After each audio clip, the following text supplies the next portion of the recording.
The moment I laid eyes on Alex, I knew I was in trouble. He was the new guy at work, all charm and dazzling smiles, slipping into my life like a secret kept in the dark. We started seeing each other, meeting up at this swanky downtown hotel, our little bubble away from reality. I told Mark, my husband, I was buried in work, slaving away on projects until late. A lie that tasted bitter on my tongue, but I cutinized its flavor all too well. One day, Mark stumbled upon a hotel receipt in my purse, his brows furrowed, holding it up like a piece of damning evidence. "What's this?" he asked, voice laced with confusion more than anger. I scrambled for an explanation. "Oh, that? It's from a client meeting. Had to book a room for a presentation." The lie slipped out smoother than I expected. But the guilt? It gnawed at me. A relentless reminder of the web I was weaving. To keep my affair with Alex afloat, I bought a second phone. It felt like something out of a spy movie, sneaking around, hiding it in our home office's deepest drawer. Just in case, I told myself, ignoring the nagging feeling that I was digging my grave deeper with each text, each secret rendezvous. Then came the night Mark planned a surprise dinner. Our dining room was set, candles lit, his attempt at rekindling whatever spark we had left. But Alex's text lit up my secret phone, a beacon of temptation. "Can't miss this," I muttered, crafting another lie about a sudden work crisis. Mark's face fell as I bailed on him, the disappointment etched deep. I hated myself for it, but the thrill, the sheer adrenaline rush of sneaking around, was intoxicating. Mark's trust in me started to crumble, his suspicions growing with every work emergency, I claimed. One night, he decided to follow me. I didn't know then, but that decision would change everything. He caught me red-handed, stepping out of the hotel with Alex, laughter spilling into the night. Confronted later, with nowhere to hide, I pleaded for forgiveness, tears streaming, voice trembling. But Mark, he just stood there, silent, his eyes a mirror of the heartbreak I caused. The next day, I found a GPS tracker tucked away in my car. A cold realization washed over me. Mark knew. He knew and yet said nothing. Instead, he chose silence, letting the tracker speak volumes of the trust we lost. The evidence was there, black and white, a trail of lies leading straight back to me. Every step I took from then on felt heavy, laden with the weight of my betrayal. Mark's silent disappointment was a constant shadow, a reminder of the chaos I'd invited into our lives. The thrill of the affair with Alex had turned sour, the secrecy once exciting now a prison of my own making. The realization hit me hard. I was the architect of my own downfall, trapped in a web spun from lies and deceit.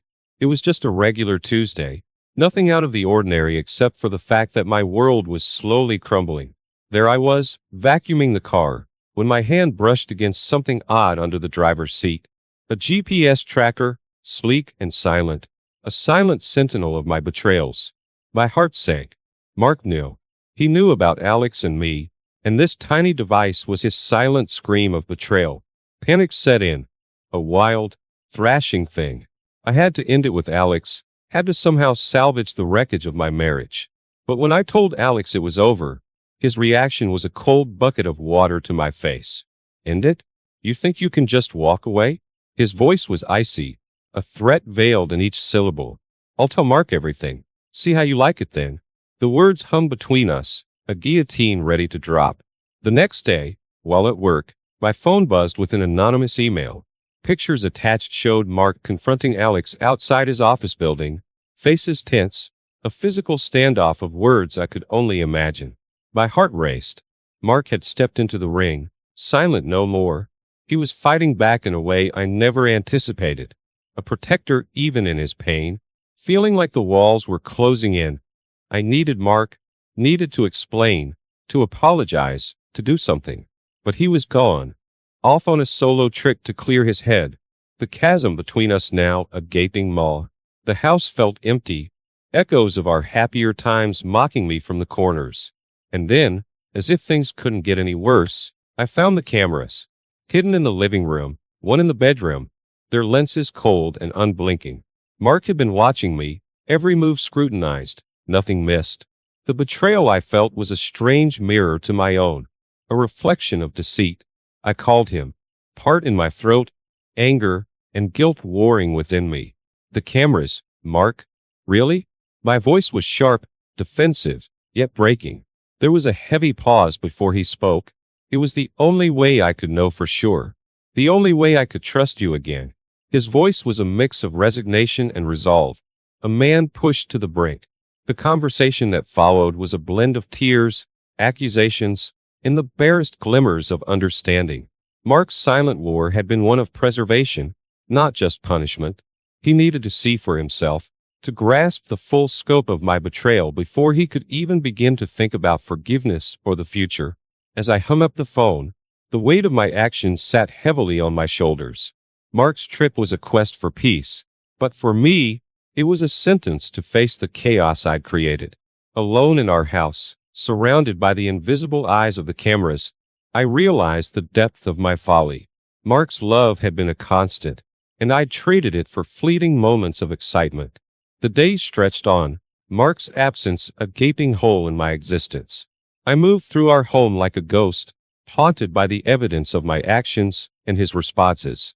The GPS tracker, the confrontation, the cameras, they were all pieces of a puzzle I'd carelessly thrown on the floor, expecting someone else to pick up. But as the sun set each day, casting long shadows across the rooms we'd shared, the reality of my situation became clearer. I had to face the consequences of my actions, had to find a way to make amends, if not for Mark, then for the person I once was and hoped to be again. The road ahead was uncertain, paved with hard truths and the possibility of forgiveness, but it was a road I knew I had to take. Hey everyone, I hope you're enjoying the video so far. If you do, please take a moment to hit that like button. It really helps me out and lets me know you appreciate the content. Also, if you haven't already, consider subscribing to the channel. Subscribing is a great way to stay updated with all the latest videos and to be part of our growing community. It's quick, it's free, and it ensures you won't miss out on any upcoming content. So go ahead, smash that like button and hit subscribe. Your support means a lot and keeps this channel going. Thanks for watching. In a last-ditch effort to salvage what was left of my marriage, I cut all ties with Alex. It felt like ripping off a part of me, but the stakes were too high. I changed my number, deleted my secret email account, and blocked him on all fronts. This has to work, I whispered to myself, clinging to a sliver of hope. But Alex didn't take the hint. One evening, he showed up at our front door, furious and loud, demanding answers. "Why are you doing this?" he shouted, his anger piercing the calm of our neighborhood. The neighbors peeked through curtains, whispers floating in the air, further smearing my already tarnished image. Then, in what felt like a cruel twist of fate, Mark came back home unexpectedly.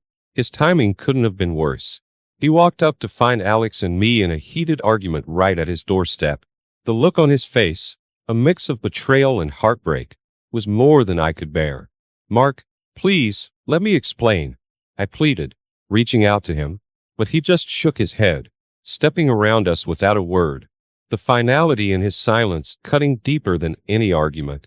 After that day, things spiraled quickly.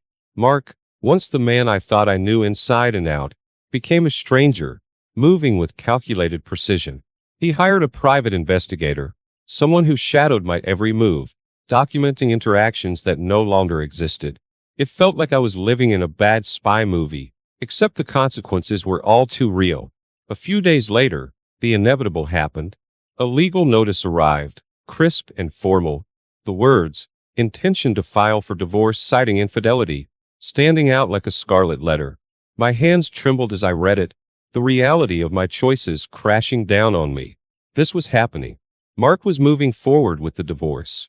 Desperate for any form of support, I reached out to Mark's family. Maybe they could talk some sense into him. Maybe they could help us mend what was broken. But the door was shut in my face, both literally and metaphorically. "We stand by Mark," his sister coldly informed me over the phone, her voice devoid of the warmth I had known for years.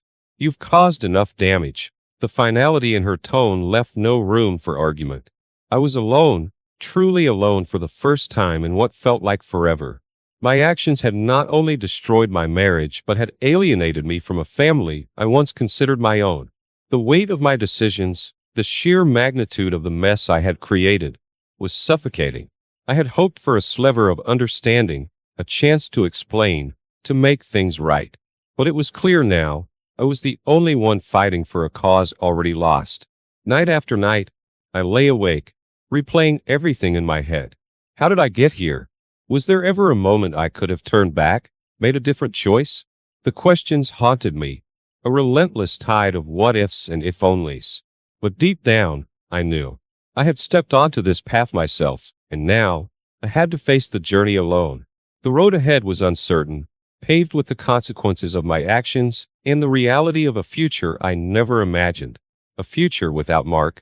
The day Alex decided to unleash his wrath was the day any hope of fixing things with Mark evaporated. I woke up to a barrage of notifications, all from Mark, each one a screenshot of messages and photos Alex had sent him. My heart sank to my stomach. It was all out there, raw and undeniable. Alex's parting gift was a nuclear bomb, and it left nothing but scorched earth in its wake. The fallout was immediate and catastrophic. Mark didn't confront me this time. He didn't need to. His silence spoke volumes, a cold, impenetrable wall that I couldn't hope to breach. Days blurred into one another, each passing moment stretching into an eternity of waiting for something, anything, to change. But change did come, just not the kind I'd hoped for. Coming home from work one evening, I was met with the most unexpected sight, a for sale sign planted firmly in front of our house. My house. Our home. Confusion spiraled into panic as I fumbled with my keys, my mind racing with questions. Inside, I found my answer in the form of boxes, my belongings packed up, an impersonal note from Mark lying on top. "I can't do this anymore," it read. "It's over." Just like that, the life we built together was dismantled, piece by piece. The small apartment I moved into felt like a universe away from the life I once knew. It was quiet, too quiet. The silence a stark reminder of the isolation that had become my reality. Friends, are those I once considered friends, sided with Mark, leaving me adrift in a sea of whispers and judgment. The social circle that had once embraced me now seemed like an exclusive club where I was no longer welcome. The demands came next, formal and unforgiving. Mark's lawyer, a voice of cold legality, informed me that I was to return the gifts Mark had given me over the years. Each item, once a symbol of love and affection, was now reduced to a transaction, a debt to be repaid. It was humiliating, a stripping away of memories and moments, leaving me with nothing but the bare bones of a life I scarcely recognize. In a moment of desperation, I wrote Mark a letter. It was everything I couldn't say out loud, every apology, every plea for understanding, poured onto paper.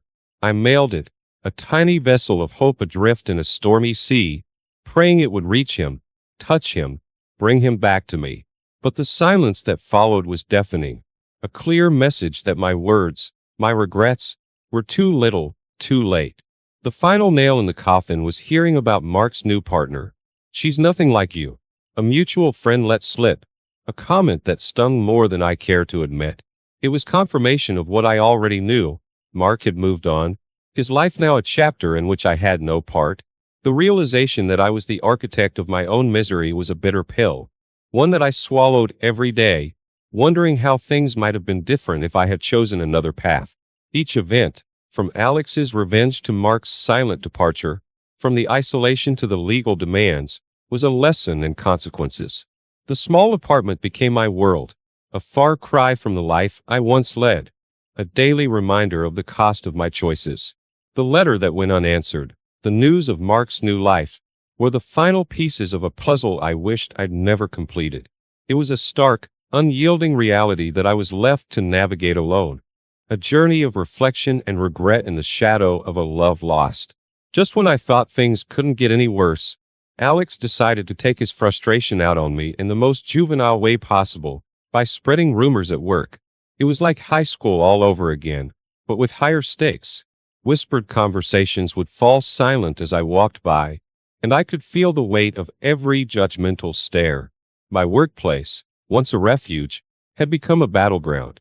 The stress was unbearable. My work, which I had always prided myself on, began to suffer. Deadlines slipped through my fingers like sand, and my presentations lost their usual punch. It wasn't long before my boss called me in for a chat, a euphemism for what would be a demotion. "We need you at your best, and right now, you're far from it," he said, not unkindly, but the disappointment was clear. That meeting was a blow not just to my ego, but to my financial stability. With a smaller paycheck, everything from rent to groceries became a calculus of necessity. As if to add insult to injury, Mark's lawyer chose my workplace to serve me the divorce papers. It was a spectacle straight out of a daytime drama. Me, standing there, papers in hand, as colleagues pretended not to watch. The humiliation was a physical thing, a cloak of shame that I couldn't shrug off. The quick proceedings that followed were a blur, Mark's meticulous documentation painting me into a corner from which there was no escape. The settlement was a joke, leaving me teetering on the brink of financial ruin.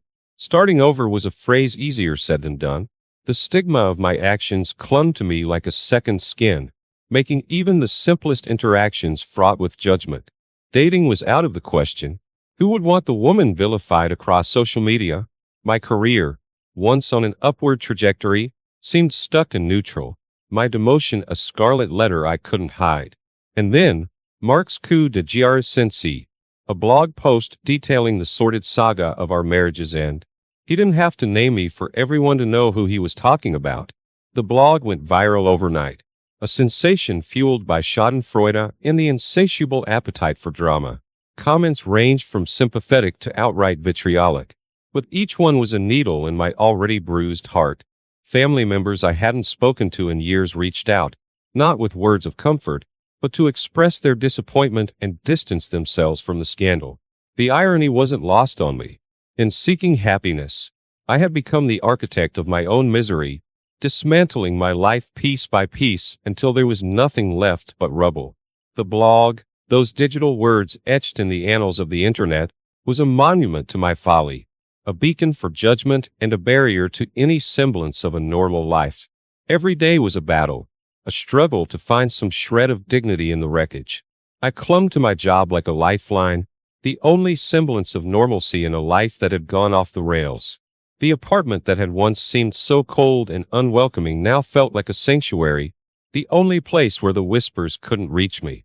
But even there, in the quiet moments before sleep, the reality of my situation would sink in. Alone, adrift, and vilified. I was a pariah in a world I once thought I understood. Mark's final act of revenge had been a masterstroke, ensuring that my fall from grace would be a spectacle for all to see. And as I lay there in the dark, the glow of my phone screen a harsh reminder of the public spectacle my life had become, I couldn't help but wonder if redemption was even possible, or if the shadows cast by my actions would stretch on indefinitely, a perpetual twilight from which there was no escape. In a last, desperate attempt to the unbridgeable gap between us, I reached out to Mark. My fingers trembled as I dialed his number, each ring echoing like a countdown to my final verdict. But all I was met with was the cold, indifferent silence of an unanswered call. It was his unspoken decree. Our chapter was closed, permanently. That silence was louder, more devastating than any words of rejection could ever be. Sitting alone in the dim light of my cramped apartment, the realization hit me like a tidal wave.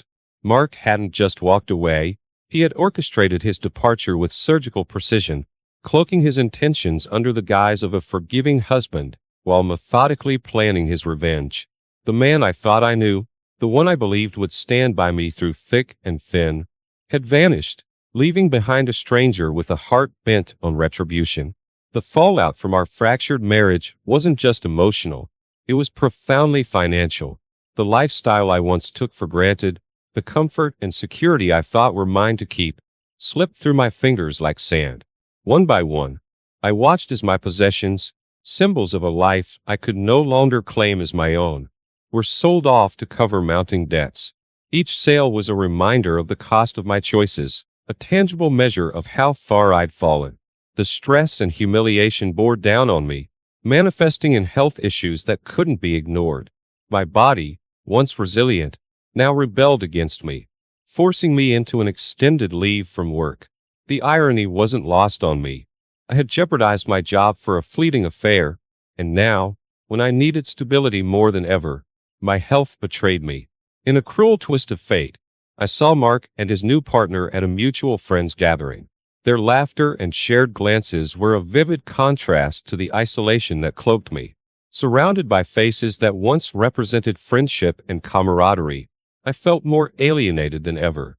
The joy in their eyes was a painful reminder of the happiness I had squandered. I couldn't bear it. I left early, slipping away unnoticed. A ghost at the feast, a forgotten shadow in a room filled with light. Later, a message from Mark appeared on my phone. Not a bridge to reconciliation, but a final, unequivocal severance. "Please, do not contact me again," it read. The words were a cold closure to any lingering hope of forgiveness, a clear demarcation of our lives henceforth. The man I had loved, the partner I had betrayed, was irrevocably gone. The divorce proceedings stripped me of more than just my marital status. I was left with a fraction of our assets, the legal battle draining what little remained of my savings.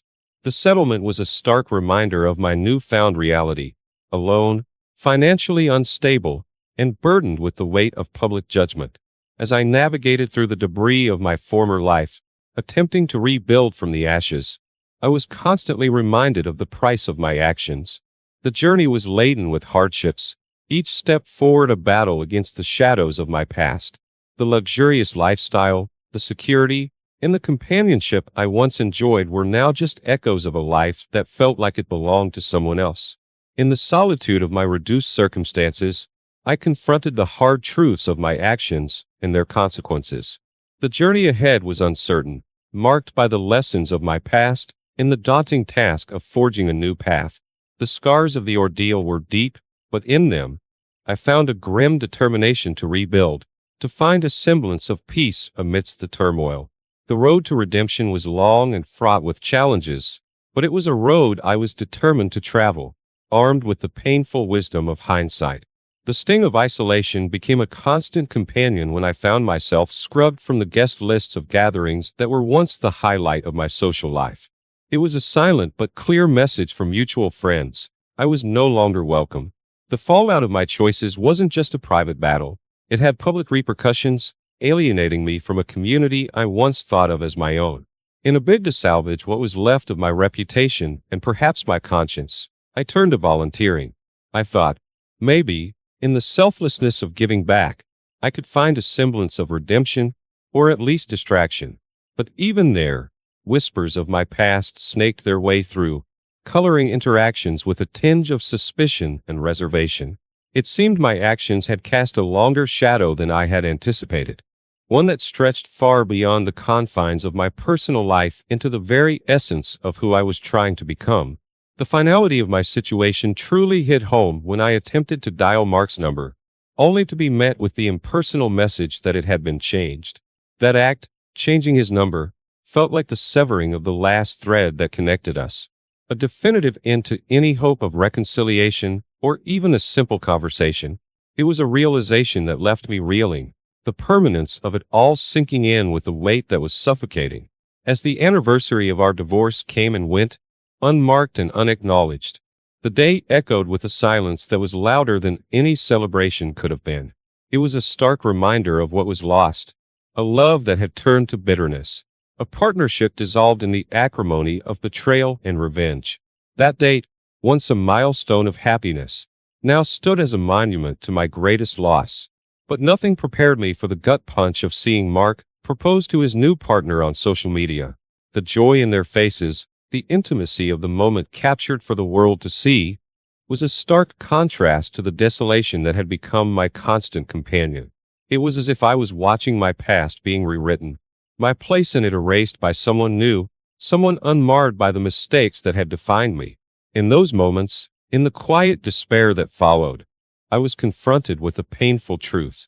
I was the architect of my own downfall.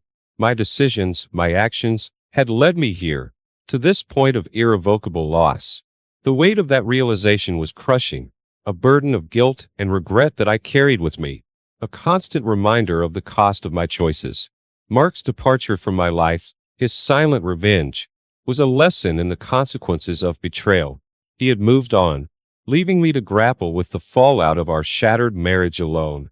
I was left broken, a mere shadow of the woman I once was, with no clear path forward. The future, once bright with possibilities, now seemed dim, obscured by the wreckage of my past actions. In the solitude of my new reality, I was forced to confront the person I had become, to acknowledge the role I played in my own demise. The journey of self-reflection was a harrowing one, filled with if-onlys and what-ifs. But in the end, it was a journey I had to undertake, to understand the depth of my mistakes, and to somehow find a way to live with them. Mark's quiet exit, though a punishment in itself, I never planned on leaving him, just squeezing him for every last dime. Then I fell for another man. The perfect mess of fiery eyes and reckless nights. Now I'm in court. He's in my rearview mirror, and my shiny new lover? Let's just say the honeymoon's already over. My life's a dumpster fire, and I'm the one who lit the match. I can feel the tension already. Just the other day it felt like my life was a movie I'd rewind and watch over again for the perfect bits. Now there's this hole. Like something is just missing. Something is. Him. The other guy. I mean, don't judge. But I swear I didn't see it coming. Work thing. Late nights, all that crap. We even joked it was a cliché copyright. Turns out, it was. 'Cause now there's texts I can't get out of my head, kisses behind closed doors, and this damn burner phone burning a hole in my pocket. I hated the lying. Well, almost. That rush when I check it, like nothing else matters for those couple of minutes. But then I'm back in this house, the one I built with my husband. Every creak in the floor reminds me I'm a goddamn fraud. See, there are those days when I want to throw the phone out the car window, confess to my husband like it was some ripped from the headlines drama. But then there are the moments. Like just yesterday, I caught his scent on my jacket, the other guy's cologne. I mean, I don't know how the hell it got there, but I kinda liked it. Not as much as my husband's smell. That still makes my knees all wobbly. But the other, it's different. Thrilling. It's messed up. Like tonight at dinner, there I am, serving mashed potatoes like the perfect wifey, while imagining those hands sliding down my back, his voice whispering those things. It's so goddamn wrong. Then this morning, Mark, my brother, gives me this look while I'm texting. No words, but that man can read me like my favorite book. I swear I nearly choked on my coffee. I hate that he knows. I hate that I know. Now it's not just a secret, it's a secret with an audience. My stomach's tight itself and not so tight I swear it's cutting off my air. We're supposed to be moving on, making a new start after everything, but my estate bag is still shoved behind the old Christmas ornaments in the attic. I keep telling myself it's practical, to be ready just in case. Case of what exactly, I don't know. Case I just can't go through with this charade any longer, I guess. Baking's always been my thing. Kneading dough until all the worry bleeds out in rhythmic thuds. But today, my hands feel clumsy, like they're not a part of me anymore. Making his favorite, that apple cinnamon mess, feels wrong. Like I'm buttering up the executioner before swinging the axe. Jenny raises a glass, her eyes all sparkly like she's celebrating something awesome. My new job, the way I'm finding myself again. After the split. She means well, but sometimes I want to scream at her that nothing's okay, that I feel like I'm living in someone else's skin. Maybe if I tell her about the other guy. No, bad idea. Jenny's loyal to a fault. She'd tear him apart. The screen of that burner phone practically burns my thumb. I type, delete, type again. Too emotional, too needy. That's not what got me into this mess in the first place. I hit send on something cold, the kind of text the old me would have been proud of. My hands shake as I wait for a reply. The courtroom feels colder than any church I've ever been in. My lawyer says it's routine, the final stamp to make everything official. But when that judge looks at me, I feel like a bug pinned under glass. Like I won't ever be clean of this. Won't ever get to simply be again. Without this shadow hanging over me. My signature looks wrong on the dotted line, messy, unrecognizable. Like it doesn't belong to me anymore. To this woman signing away years with the flick of a pen. This isn't the freedom I thought it would be. It's more like being skinned alive, and expected to smile through the pain. Later, I wrestle a cardboard box onto the front porch. This old college sweatshirt, those stupid postcards he collected from nowhere towns. A mug so chicked it's practically a weapon. My chest squeezes with each thing I place inside. Like I'm packing away pieces of my old self, too. The chain around my neck feels too heavy all of a sudden. It's beautiful, the little gold pendant my lover picked. But now it's just a shackle. A reminder that every choice has a price, that I'm the one who decided to pay it. Mom doesn't yell, never did. Even as a kid. But that look she gives me, a mix of pity and, well, something colder, cuts harder than a raised hand ever could. It's okay, dear, isn't forgiveness, it's an exit strategy for her. So she doesn't have to watch me dig this hole any deeper. The other night I reached for an old battered copy of Pride and Prejudice. Remember how I hated Elizabeth Bennet back in high school? Thought she was a brat? Not anymore. I finally get her, the desperation that makes someone reach for something that feels good, even if it's bad for them in the long run. Turns out, being a tragic heroine kinda sucks. It'd be way easier if I could just hate myself, but a tiny, traitorous part of me doesn't. It still likes waking up with his name on my lips. It hits me while I'm folding laundry, of all the mundane things. My shoulders start to shake, and tears stream down my face. Not the big, dramatic sobs, but a pathetic sniffle that won't stop. I'm not even mourning the end of my marriage. That feels done and dusted. It's the mess I made, the choices that led me here. It's overwhelming. Later, I wrestle a single suitcase into my car. No meticulously packed escape bag this time. It feels more like running away than making a fresh start. But where do you go when you're the cause of the wreckage? When the thing you're running from is yourself. Nighttime is the worst. We haven't shared a bed in months, but when he turns over, and I catch his face in the moonlight, it's like there's a stranger sleeping next to me. Angry, hurt, and the look makes me the villain of his story. Can't really blame him for that. The kitchen smells like garlic and onions, and I realize I'm trying to recreate his spaghetti like it's some love potion. It flops. It's too spicy, the noodles overdone, the taste makes my stomach churn. In that moment, I see it so clear. I don't even know this man. Not the real him. Just the version I built up in my head to justify chasing dreams that were never real. The new apartment is small. The walls so white they're blinding. I hang his favorite framed photos, ocean waves, and some black and white landscapes. Now they don't feel like reminders of what we were. More like tombstones marking something I don't even understand how I killed. His Rolex, the one for his big promotion, felt heavy in my hand. I didn't pawn it. Slipping it into the donation bin felt like cutting a cord, but whether I was breaking free or just being petty, I couldn't decide. Sometimes the line between those feelings gets real blurry. Mark showed up Thursday with pizza and a six-pack. Didn't ask how I was, didn't lecture, just plopped down on my bare living room floor. We ate in silence, and for the first time in weeks, I didn't feel completely alone. He's good like that, my brother. That night, the dreams were back. But this time, my husband's face bled into my lover's, and then back again, a morphing horror show.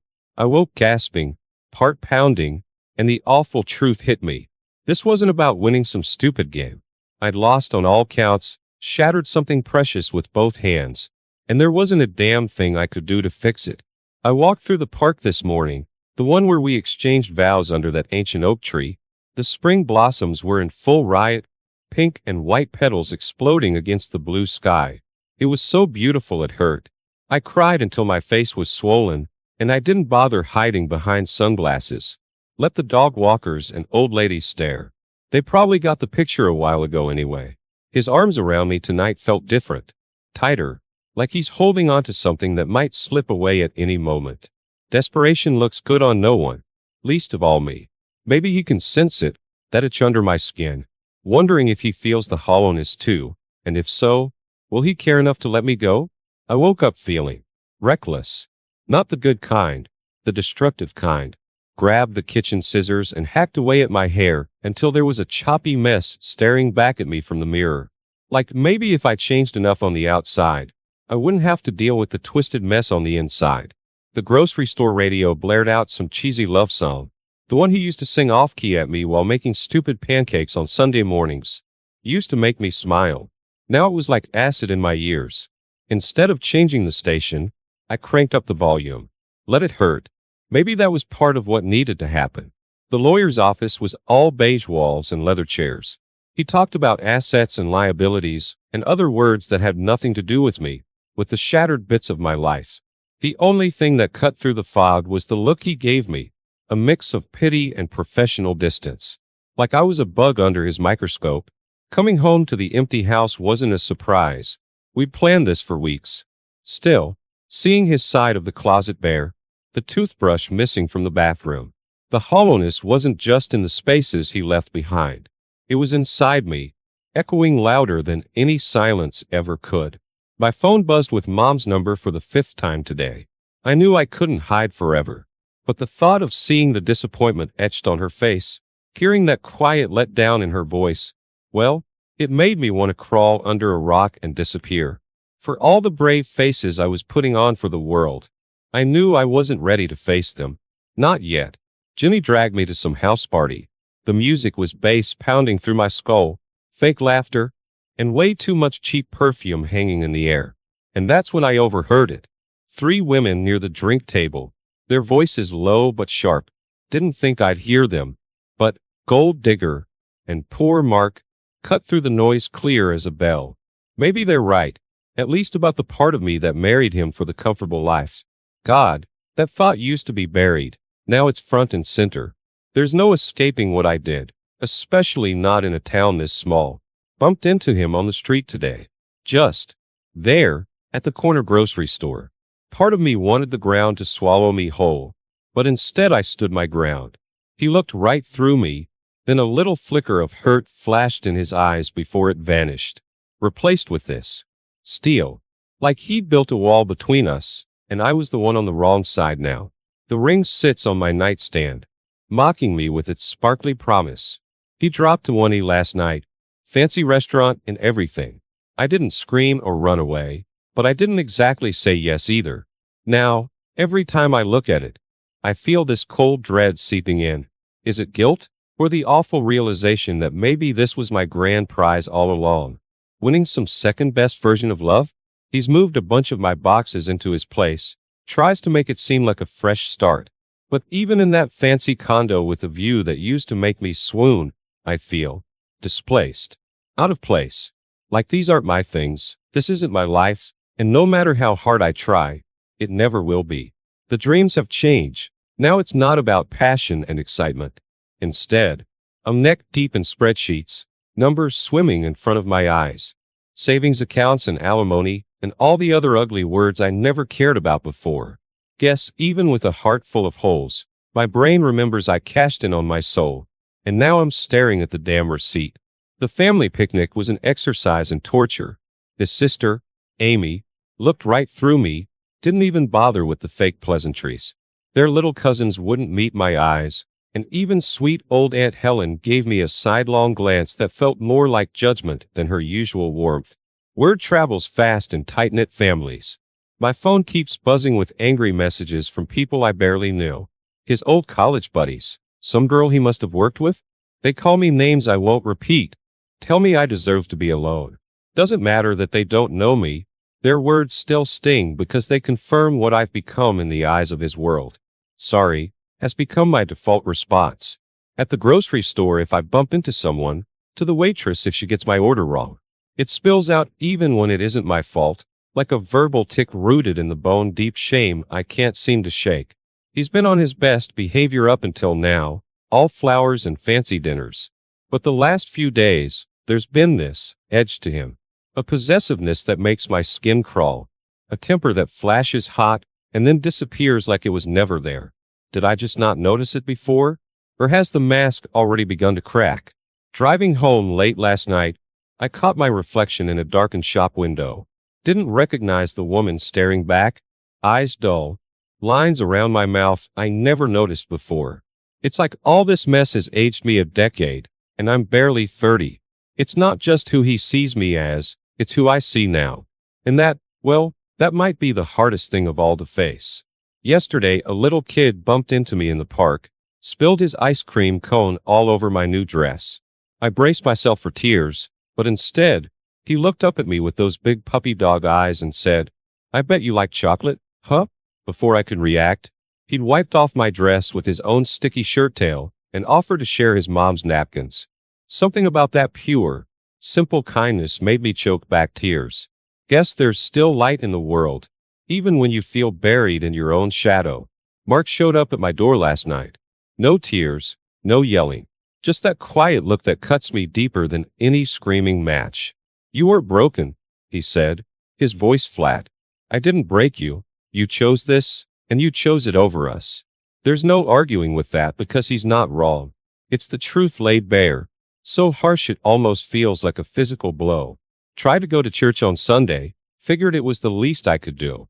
But the stained glass and familiar hymns didn't feel comforting, just condemning.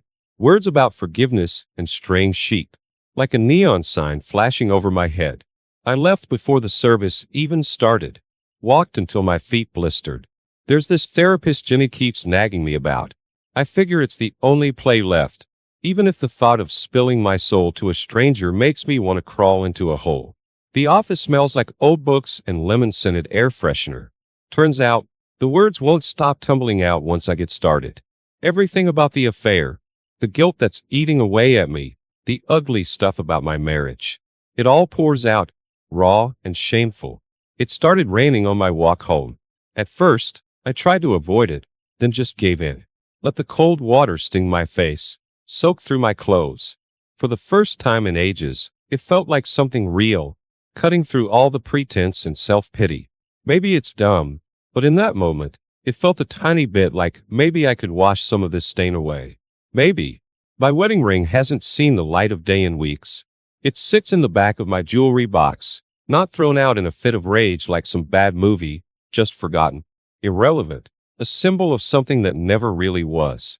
I wonder if it still holds sentimental value for him, if he even remembers it exists, just as I barely recognize the woman who wore it with such naive pride. The moving boxes feel different this time.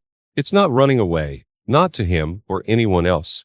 There's no more grand escape plan, no burner phone theatrics. It's more like packing up what's left of my old life and setting it aside for now. He's moved out, his side of things already gone. But those emptied spaces don't hold a ghost of him the way they used to. The silence feels right, necessary even. The new place is small, the kind of apartment you get when you're starting over with next to nothing. But it's mine. Every creak and scuff on the floorboards feels like a mark of the euro something. A fresh start? Feels like a promise I haven't earned yet. A possibility so fragile it might shatter if I name it. Still, it's a start. Got a job waitressing at that hole-in-the-wall diner near the bus station. Tips are crap. Regulars are oddballs. And my feet ache like hell at the end of every shift. It's the opposite of what I thought my life would be. The life I traded away for thrills that vanished like smoke. There's a bitter kind of satisfaction in that. A self-inflicted penance disguised as plain old hard work. My birthday came and went. No big party, no champagne, just me and a cheap takeout pizza. No one sang to me. No one wished me well. Used to, the silence would have been deafening.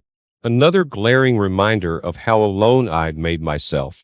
Now, it just a euro is. It's what I built, the consequence I chose, so I sit in it and let it burn. The question isn't, where did it all go wrong, anymore?